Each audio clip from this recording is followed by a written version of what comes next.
Okay, I'm not going to emotionally commit to making this dress just yet because I have so much to do in October, but if I was to make it, let's talk about it. So the movie takes place in like 1780s, 1790s. It's America, but it's also Tim Burton and it's costume designed by Colleen Atwood. A better designed duo. Please name them for me. Oh, this is a late 18th century Americanized gown, but it also has beautiful fantasy elements to it.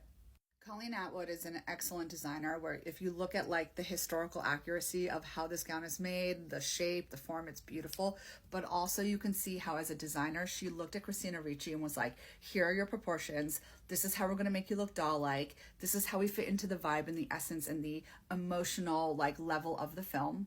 Costume design can be so intellectual, and Colleen Atwood is an incredible costume designer. Okay, so moving on, let's talk about the stripes. Because the stripes are what make this gown so special.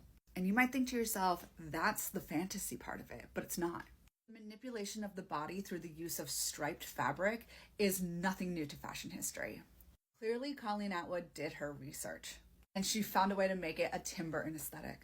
But playing with form and function through linear fabric is just chef's kiss.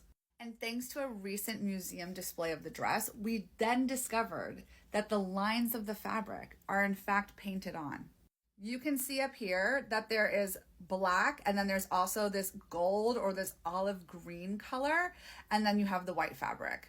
Apparently the stripes were drawn on with magic marker.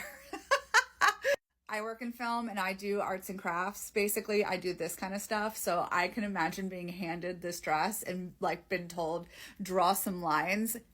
That would take so long. Okay, but here's why this is brilliant. Take a look again at this picture. You can see the faded quality of the marker and the like striations of the person drawing. Can you see it on her stomacher?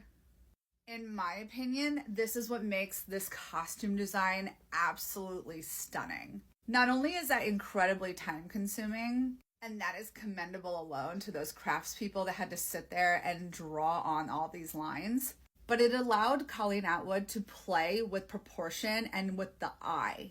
It doesn't quite match up on the lines, so it looks a little off-centered, a little off-kilter. The sketchy quality fits into that grainy Tim Burton quality because he does a lot of his own sketchbooks. It also lends the dress a little bit of softness, which is who Katrina is. When we consider all of that, this screen grab is just the way that the lines cascade down her body. Now, of course, this can be achieved by buying striped fabric. So Silk Baron does have a really great Katrina satin. The stripe is 1 inch wide, which I think is a little wider than the original stripes on the dress, but you can achieve the same look. This is $40 a yard, and I bet it drapes beautifully. But if you don't have that budget, that's okay. I found this one as well. This is from Online Fabric Store. It's $11.85 a yard, give or take. And it's also a striped satin. It's polyester, not silk. Clearly the price reflects that. But a great option because I am sure that dress takes about 8 to 9, maybe 10 yards. Maybe even more because of the pattern matching with the stripes. Yeah, I'm gonna actually probably say a lot more. But in any case, this scene lives in my mind rent-free. The way that this scene does. And I love the back of this dress. Now we can argue in the comments, do you think that they cut the pattern pieces out and then drew the stripes on?